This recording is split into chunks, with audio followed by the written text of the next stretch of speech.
Some animals need no introduction. I've come here in search of China's wild superstars and the mysterious wilderness that they call home. I'm exploring Sichuan province in southwest China. This is a landlocked region of mountains and bamboo forests, home to China's giant pandas. To say I'm excited to be here is an understatement. This is China's Giant Panda Conservation and Research Centre. It's the vital work that takes place here, particularly the breeding effort, that's making all the difference in the conservation area. Pandas are one of the world's rarest animals. There are fewer than 2,000 left in the wild. Ensuring their survival is one of China's top priorities, but it's not an easy job. Pandas are famously solitary. They prefer their own company. In the wild, finding a partner is fraught with difficulty. Female pandas are very fussy and are only fertile for at most 5 days a year. But here, the captive breeding program has transformed the survival chances of the species. This is a breeding male, and the future of the wild pandas depends on pandas like this and also projects like this. This is a tremendously important place. This is Shangling, a 10-year-old, 130-kilogram, full-grown male panda. Here he is outside doing what he likes to do, which is to eat. But of course, the world is pinning their hopes on his sexual prowess because this is a stud panda. And what we want him to do when the time comes is to create the next generation. He's one of 30 pandas here, responsible for fathering the centre's cubs. Like all the residents, he receives extraordinary levels of care. I've been given special access behind the scenes to find out more. I feel like I should have a red cross on here. If it feels a bit like a hospital, it's because just like us, pandas can catch colds and other diseases. So strict measures have to be taken to protect them. Oh. Ni hao. Who is this? Panda vet, Dr. Wang Chan, is giving a very special panda her regular checkup. I'm going to measure her and check her teeth, coat, and her heart rate. So basically, a complete medical. This is Mei Mei. She's just over a year old and quite a character. Whilst she's eating, it's a good chance to check her teeth.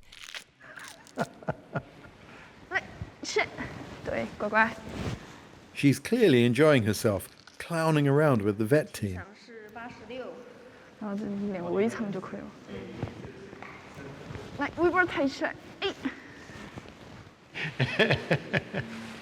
It's funny. It's a tag team. You've got 2 vets, 1 panda, and the panda's winning. It's not just her lively personality that makes Mei Mei special. Almost 600 pandas have been bred in captivity in the past 20 years, but Mei Mei is the rare offspring of a captive-bred mother and a wild father. She is one of the early successes of China's giant panda rewilding program.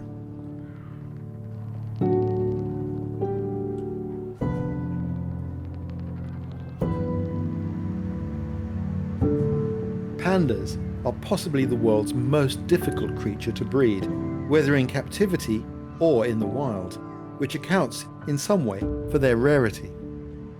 Dr. Wang Chan tells me about some of the complexities they need to overcome at the centre to successfully breed pandas. There were 3 areas of difficulty. Firstly, it was hard to identify when the female was fertile. Secondly, it was hard to encourage the pandas to breed. And thirdly, it was hard to keep the cubs alive.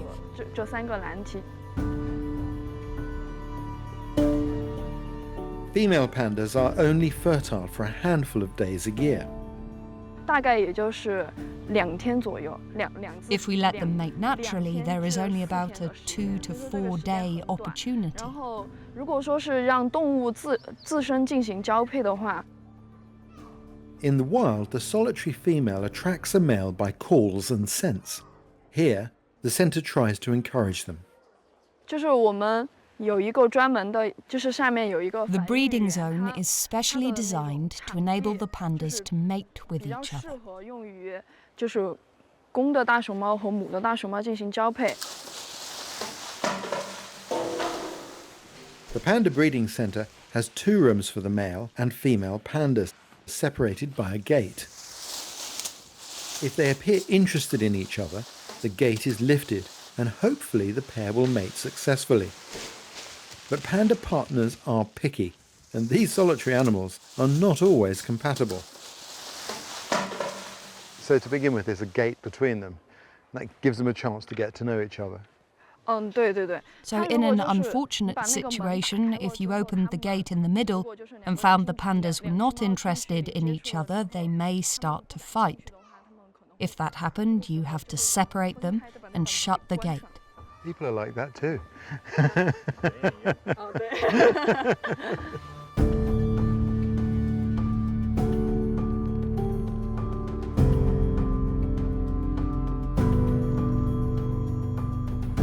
But even if things go well, pregnancy can be hard to identify. That's because the panda fetus is tiny and only detectable about 3 weeks before birth. But the experts here have identified other ways to spot if a panda mating has been successful. 到时候就是成功了 Once 之 a 后 female 的话 panda gets 它的那个 pregnant 就是 successfully, 叫声 then 会 the 发 sound 生 of her 变化 bark 这个时候你就 changes. 会知道 This is a good indication that the mating has been successful. 交配成功了。 The other problem with panda breeding is that the newborn cubs are tiny. 就是一般 They 来说 only 就是 weigh 100 between 克 1 and 100克到 200 200 克 grams. Unable to move, the mouse-sized infant is reliant on the mother's warmth, milk, and protection to survive. What is the cause of mortality for the babies? 一个就是第一个就 The 是 main 因为它 threat 是 is 和母 living 亲 with the 一起 mother, 生活 especially if this is her first baby and she does not know how to raise it. 对于那种 Without experience, she may harm the 没有 baby. 经验，它可能会伤害到幼崽。 So it's really precarious. The existence of a panda is very, very precarious. What makes me laugh though is that for all the complexities of panda reproduction, the babies are sitting here completely oblivious to their world. I want to find out more about China's rewilding efforts, so it's time to leave the centre and head out into the surrounding wilderness.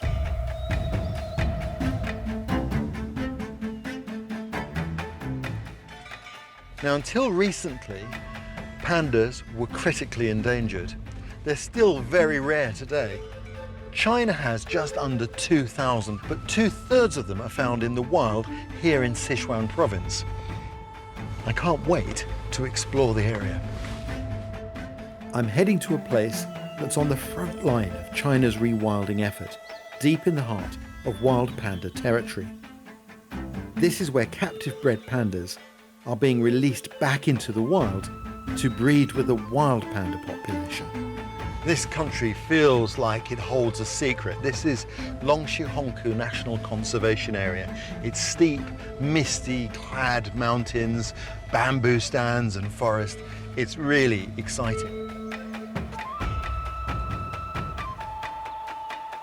Many peaks are over 4,000 meters and often shrouded in rain clouds. The steep mountains are covered in dripping evergreen forests. Thick groves of bamboo make it an impossible place to hike through, which all makes it the perfect habitat for China's wild giant pandas. Wild pandas are highly protected in China, and people are not allowed into this reserve. This part of China, this conservation area, is a closed area. You can't normally come in here. I've had to have very special permission to be able to make this journey today.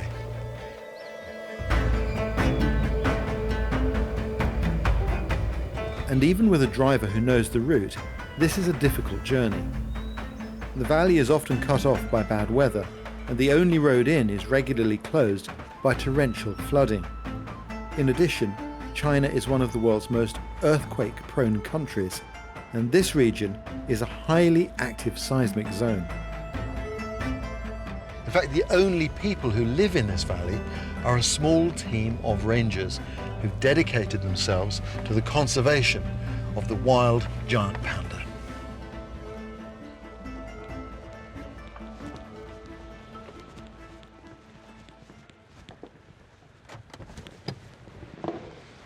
Hello. Ni hao. Welcome. Ni hao. Dahai. Welcome. Yeah. Xu Dahai has been studying the pandas here for many years. Now, as I've driven in today, I've been surprised by two things: the steepness of the country here and also the thickness of the bush. It must be incredibly difficult to see pandas in the wild. In the 18 years I've been working conservation, I've only seen one living panda in the wild, and that one was ill. But we have adopted a new technology to track them. We have installed cameras in the wild to record the animals remotely. Can you show me some of the images? Well, this old tracker needs his glasses now, so here we go. This is panda. Yeah. Oh, look at that. Oh, amazing. Is it a mother with a cub? Yes, this is an adult panda with its child. The cub is about 1 year old. After an earthquake in 2015, many rivers and streams in the region disappeared underground. Dahai and his team created artificial waterholes to support the pandas and other wildlife. Wonderful sight. That must please your heart to see that. This is lovely. Having a little rub, cooling his feet. Oh, he's having a bath. This is the reward for all your hard work.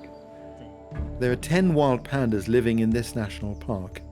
Now, Xu Dahai and the team at China's Giant Panda Conservation and Research Center are taking new steps to try to increase their numbers. In December 2018, they released 2 captive-bred female pandas into the park to breed with the wild population. The 2 pandas we released are both female. They were 2.5 years old when we released them. They will reach breeding age when they are 4 years old, and we hope they'll breed with the wild pandas. Their offspring will increase the size of the panda population here. So they have radio tracking collars on them? Yes, for 2 reasons. Firstly, this is a very large reserve. Secondly, you know pandas have a very sensitive sense of smell, and they can smell people from a long way off. They are naturally fearful and avoid people. They run away when you approach.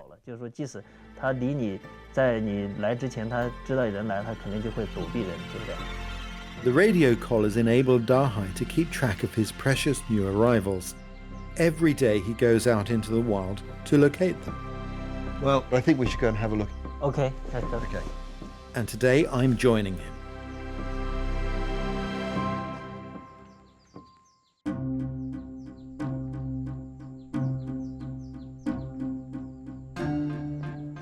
I'm in the cloud forests of Sichuan province, discovering China's giant panda rewilding program.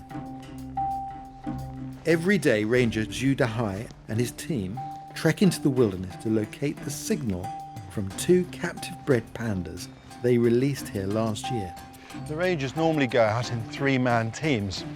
I've been asked to make up the 3rd man in a party looking for fresh giant panda sign.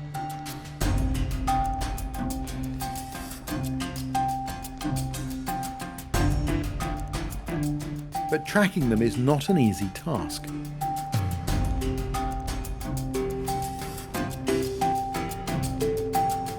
Pandas are solitary and very shy creatures. They live in dense forests that are virtually impenetrable on foot. There are very few trails. It's easy to get lost and disorientated. You have to know what you're doing. These must be some of the toughest rangers on the planet. with one of the toughest jobs. If you look up there, you can see just how steep this country is. And of course, they have to climb right up to the tops of some of these mountains to get a grip on where the pandas are. Radio tracking the collared pandas helps Dahai build up a picture of how the two new arrivals are settling in amongst the wild pandas already here. The biggest challenge they face is establishing their own territory and food supply. This is why we're here. This is bamboo. I love bamboo. It comes in all sorts of shapes, sizes and colours. It's got so many uses, it's incredible. It's a fast-growing grass. There are more than 1,000 varieties, of which 500 are found growing here in China alone. This is almost exclusively what pandas eat.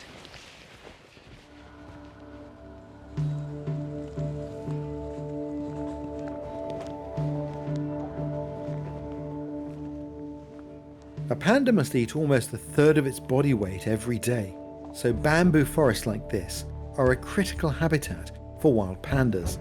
They simply can't survive anywhere else. As Dahai leads me deeper into the mountains, something catches my eye.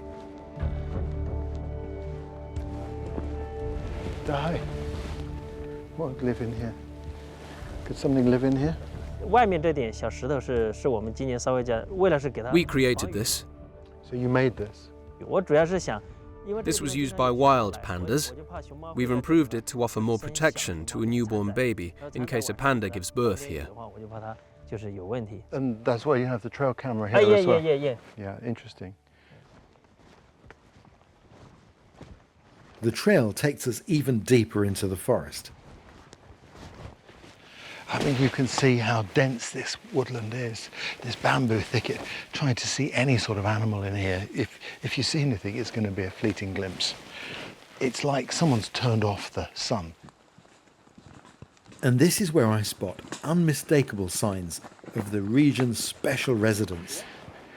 Oh, it's fresh. And here, flattening. Here, these leaves have been pulled back, it's different. You see this break here is quite bright, here and there. But this vegetation is standing up. That indicates a time factor, it's not absolutely fresh. And there's also other disturbance here, more breaks here, do you see? This colour's been revealed. And then beyond, you can see these things here. I'll point to it with a stick. Here and there, do you see that there? That's a panda scat, panda dropping. Can you estimate how old this panda is? Judging from the colour, I'd say it's over 2 months old. Yeah, because they'd be bright coloured if they were fresh. Dahai's impressive field skills reveal an amazing amount of information about the secretive panda. He estimates that about 2 months ago, a 6 or 7 year old wild panda sat here for several hours. He shows me how the panda would have laid on its back and reached up to eat the bamboo around him. The torn bamboo stumps are a panda giveaway. So a giant panda has come here, it's probably sat here, reached up for a bit, broken. And a bit more. But they do eat other things, don't they? They can eat meat as well. The panda's ancestors were omnivorous and used to eat meat, but something happened that made them change their diet. Scientists think that perhaps they were unable to compete with other carnivores for food. They stopped eating meat and started eating bamboo because no other animal ate it. However, if they found a carcass on the mountain, they would still eat it. And have they always been at these sorts of altitudes? In ancient times, pandas lived at lower altitudes than today, but human populations encroached on their territory, and so the pandas moved to higher altitudes to avoid them. But they mark their territory, don't they? Yes, in the video we saw today, there was a panda drinking. Afterwards, the panda would find a nearby tree and leave a scent on it to mark its territory. We may be sitting in it. Yeah, maybe. It's nice to come tracking pandas in the forest with you. You come alive, you have a passion for this. The more you find out about the pandas, the more interesting they become. Yeah, I can tell that. Wonderful. You can see how extraordinary the panda is. It is a broken piece of bamboo that it's snapped off. It's not an easy thing to break. Bamboo, it's tough. They're very strong animals. Dahai heads to a location where he hopes he can get a signal from one of the radio-collared pandas. It's a route that takes us out of the forest along a vast seam of rocks. Now, if you're being really observant at home, you'd look at this at first sight and think it's a river, but then it's mounded, it's not gullied. This is a river, but it's a river of rocks caused by a massive earthquake. It must have been devastating.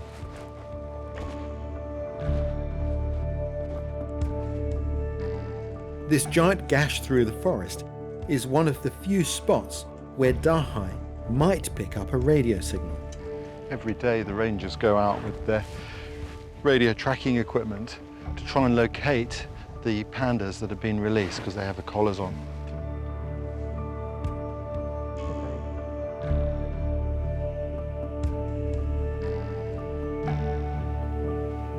It's like looking for a needle in a haystack. Some haystack. Success. It's several kilometers away from us, but it is unmistakably a signal from one of the released pandas. It seems that they're doing well, striking out and establishing their own territories alongside the wild pandas. And that's great news. It means that one of the released pandas, the two females that have been released, is still out there, happily carrying on with its life. And this is the future, because pandas need a helping hand, and that's what they've been getting. It's fantastic news.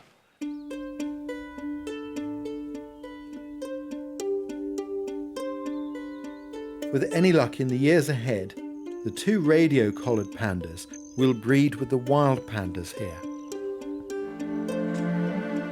And with Dahai and his team keeping a watchful eye over them, there's every reason to be hopeful for their future.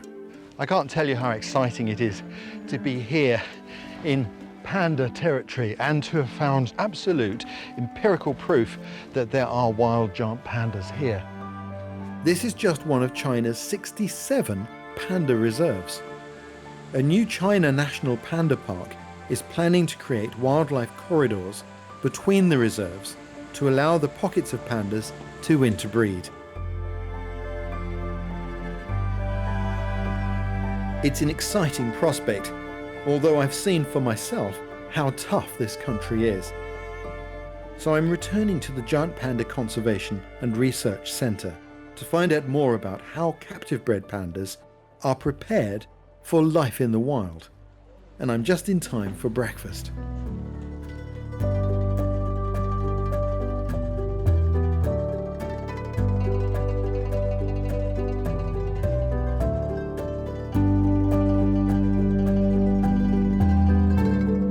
In the wild, newborn cubs face a risky first year of life. At birth, they are tiny, about 900 times smaller than their mother, and they're born hairless with no warm furry coat to insulate them from the cold. Added to that, mother pandas do not have great parenting skills. They leave their tiny babies unattended for hours whilst they feed. Needless to say, these cubs' survival chances are much better. Dr. Chan told me more about them. Here are our cubs, born last year. We have 10 of them. These cubs are already used to human interaction, and so Dr. Chan explained to me that they will not be released back into the wild, but will grow up and breed here. How do you select babies for reintroduction to the wild? The pandas we plan to release will have no contact with humans. They won't even see a human face. Their mothers will teach them survival skills. 那一刻起就不会再看到人脸。 So how is the reintroduction of pandas to the wild going? 它现在 We have released 11 pandas into the wild. So far, 9 of them have survived. It's not easy work. 在了野外，这个还是很不容易的。 Ah, that's still very good.